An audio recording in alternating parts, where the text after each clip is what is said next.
Okay, my name is Chris Brim, and I am going to be presenting a pres presentation on Graves' disease, diagnosis, and treatment.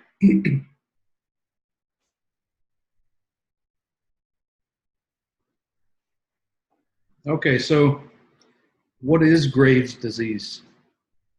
Oh, Robert James Graves discovered the disease accidentally by studying three women who were experiencing tachycardia and thyroid enlargement.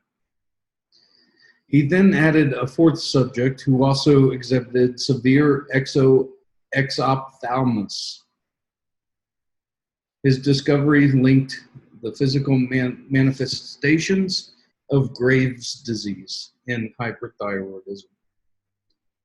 Graves' disease is the most common form of hyperthyroidism, affecting 1.2% or 4 million people in the United States. The purpose of this presentation is to discuss the pathophysiology of Graves' disease, the clinical presentation of Graves' disease, present the common physical assessment findings, provide the role of diagnostic testing in identifying the disease, discuss the ways to treat the disease pharmacologically and non-pharmacologically, and identify what important information needs to be given to the patient experiencing this phenomenon. As a future healthcare provider, learning about illnesses like Graves' disease is important as it will be applied daily in my practice as a nurse practitioner. All right, so pathophysiology. We first need to understand what the function and purpose of the thyroid gland is. So the thyroid gland regulates body metabolism through the secretion of thyroid hormone. It is located in the anterior portion of the neck, wrapping around the trachea. The pituitary gland, regulated by the hypothalamus, secretes thyroid stimulating hormone, or TSH. This regulates the production of the thyroid hormones. 1% of the thyroid hormones are considered to be free and affect the metabolism of all body tissues, allowing them to function. Additionally, the thyroid secretes calcitonin, which affects serum calcium levels in the blood.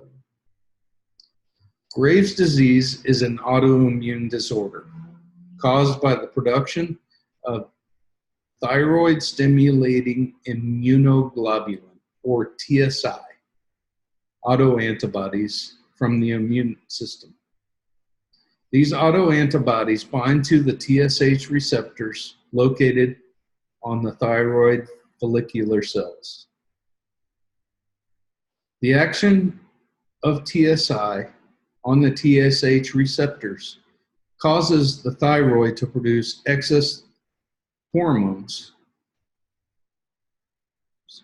the T3 and T4, also known as triiodothyronine and thyroxine, respectively. When T3 and T4 levels are high, the pituitary gland decreases the production of TSH.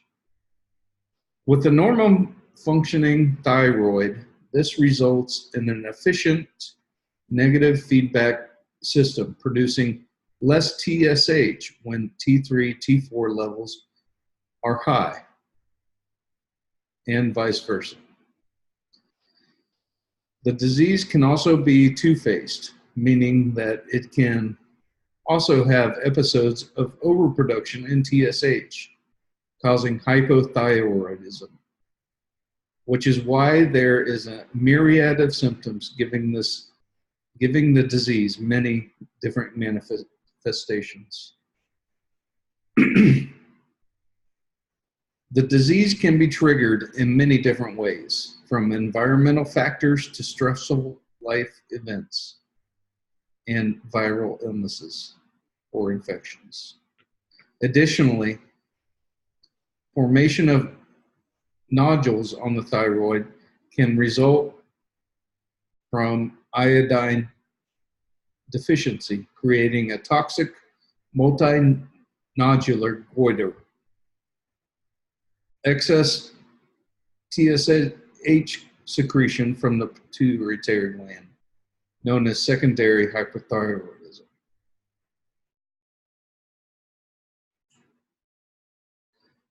So, clinical presentation of the disease. Many times, patients with little to no medical history may seek treatment for nonspecific symptoms, which may include maybe one, some, or all of the expected symptoms that Graves' disease can cause. Subjective reports of anxiety or irritability, unprovoked weight loss, heat sensitivity or increased perspiration, palpitations or irregular heartbeat, chest pain or fever can be a sign of hyperthyroidism or Graves' disease. These symptoms can be attributed to many different health problems. Differential diagnosis to consider are substance abuse, underlying mental health condition, infections, viral illnesses, or acute cardiac events, which all need to be weighed heavily on the treatment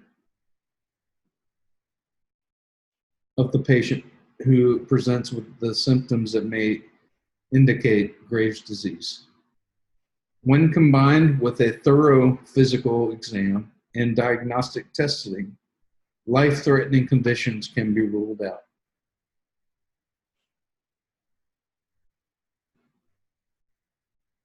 So on physical assessment, you may be presented with several different things.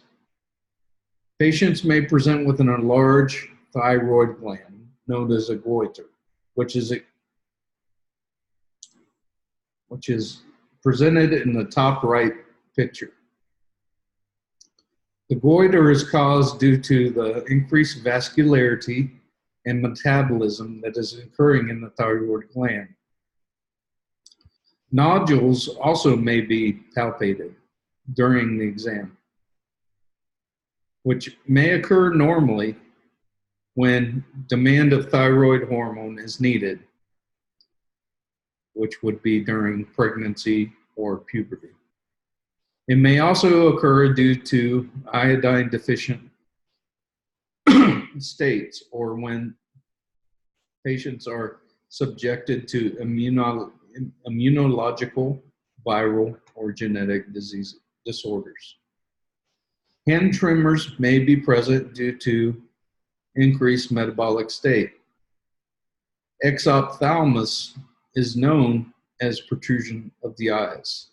This finding results in eyelid retraction and is due to increased fat accumulation and inflammation of the orbital eye contents. It can reduce visual acuity, and patients who smoke are more likely to develop this phenomenon. Pretibial myxedema may be present due to the heightened inflammatory process and accumulation of connective tissue. It is characterized to have a lumpy and swollen appearance that can have pinkish purple discoloration on the lower extremities. When patients present with increased heart rate, temperature, and blood pressure, these deviations can be subtle or extreme. In the extreme scenario, patients present in an hypermetabolic state, where their temperature may be greater than 104 degrees Fahrenheit, have tachycardia greater than 130 beats per minute, have hypertension with increased pulse pressure, be diaphoretic, dyspneic, restless, or irritable, may have changes in mental status such as stupor or delirium, and may have heat intolerance. This extreme metabolic state is known as thyroid storm. It is considered a medical emergency, and if left untreated, can be deadly. In advanced stages, patients may develop hypotensive shock, dehydration, or multiple organ failure. Diagnostic testing. Blood testing needs to be done to assess the thyroid hormones and TSH. This testing is done to quantify your findings from the physical exam. Blood testing, when evaluating the TSH and T3, T4 levels, you should remember that the normal functioning thyroid is based off a negative feedback system that controls the body's metabolism. Think about your house. If you live in the warmer climates and your air conditioner stopped working, it would become very hot. This means Graves' disease. This would be indicative of Graves' disease or hyperthyroidism.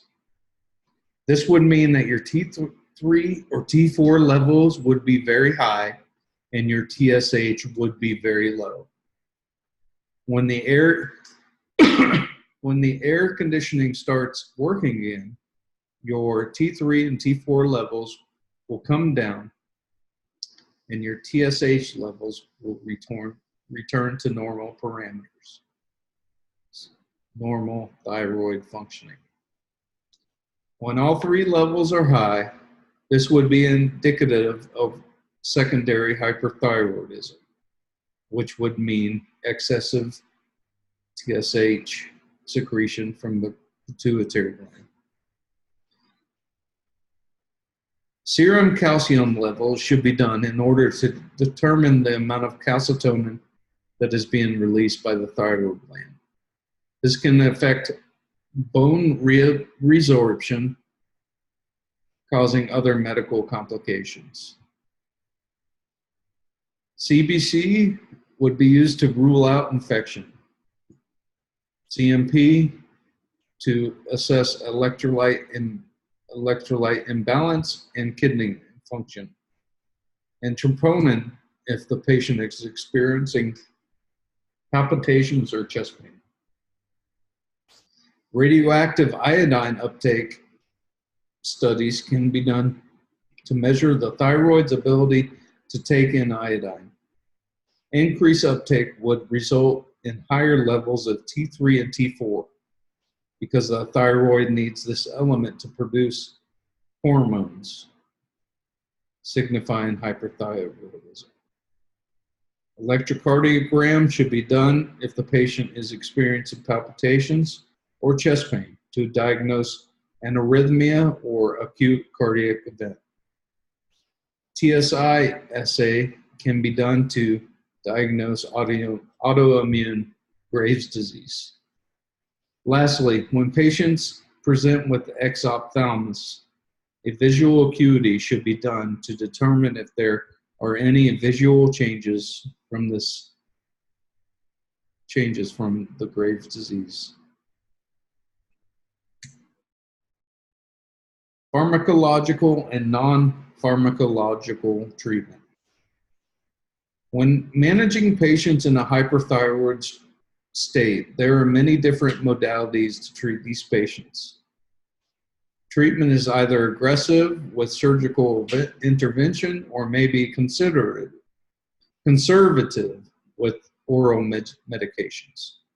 Oral antithyroid medications such as methimazole may initially be started at a higher dose and then tapered over time after the patient's thyroid function returns to normal. Oral antithyroid medication can be cumbersome. It has to be taken multiple times a day, and it needs to be adhered to regarding the timing of the dose in order to maintain consistent drug level in the body. Patients may also be put on a beta blocker to control the symptoms of the increased metabolic state. These symptoms may include nervousness, shaky hands, and it also decreases the oxygen needs of the myocardial tissue when the heart rate is elevated by decreasing it. If beta blockers are contraindicated, calcium channel blockers may be used. When patients present in an acute crisis, such as a thyroid storm, antipyretics are used to control fever. IV beta blockers or calcium channel blockers will be used to reduce metabolic demand. Oxygen needs to be administered. There needs to be a quiet, cool environment to reduce anxiety and heat intolerance. Electrolytes should be replaced, and fluid resuscitation should be done if needed. Continuous cardiac monitoring needs to be done. Surgical thyroidectomy can be done in patients that have not had success with oral antithyroid medication. A partial or total thyroidectomy can be done. The patient who receives a total thyroidectomy will need lifelong thyroid replacement medication.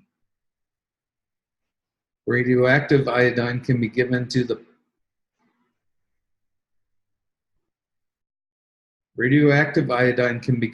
patient. Treatment consists of ingesting a calculated dose of radioactive iodine over the course of 6 to 8 weeks. The iodine damages or destroys thyroid tissues. If too much tissue is destroyed, the patient will need lifelong thyroid replacement medication. When patients and providers are challenged with the decision of whether treating with oral antithyroid medication or radioactive iodine therapy, evidence shows that both modalities are equally effective in reducing thyroid hormone and provide similar outcomes. Radioactive iodine may be more appropriate for patients who wish to receive definitive treatment. Oral antithyroid medications are appropriate for patients who wish to avoid lifelong hormone therapy or patients who have increased risk of exophthalmos, such as smokers. When educating your patient, it is important they understand their disease. When patients are educated on their disease, it is easy for them to understand complications they may encounter. Medication management and provides a good foundation in identifying emergent symptoms.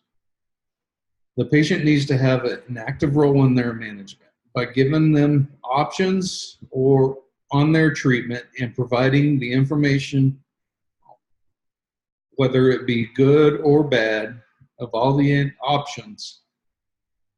This empowers them to make sound decisions. If a patient is receiving oral therapy, they need to know that they will need routine blood work. They need to know to adhere to the dosage and timing of the medication. And it is important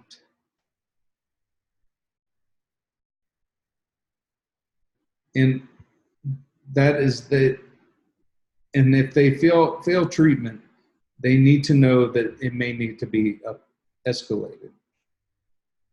Patients who decide on radioactive iodine treatment need to reduce their exposure to other people for 3 days after ingesting. Provide resources to national thyroid institutes that can give them more education on their disease. Encourage family involvement. This has been proven to increase compliance with follow-up and allows for better outcomes. Family involvement may also reduce the anxiety that may be associated with their treatment plan.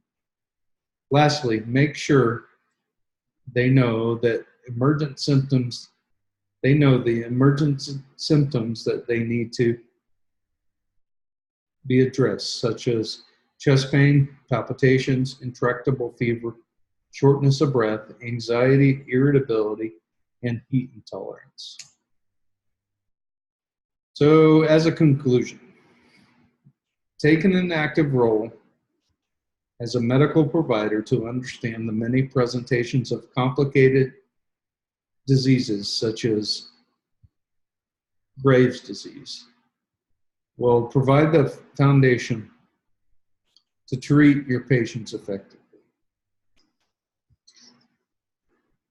Using physical assessment and diagnostic tools to assist in your effective diagnosis of GD, Graves' disease, you are able to eliminate other diseases or illnesses, including the patient and family in decision-making regarding their treatment for Graves' disease, empowers them and gives them a sense of ownership in their care. Thank you.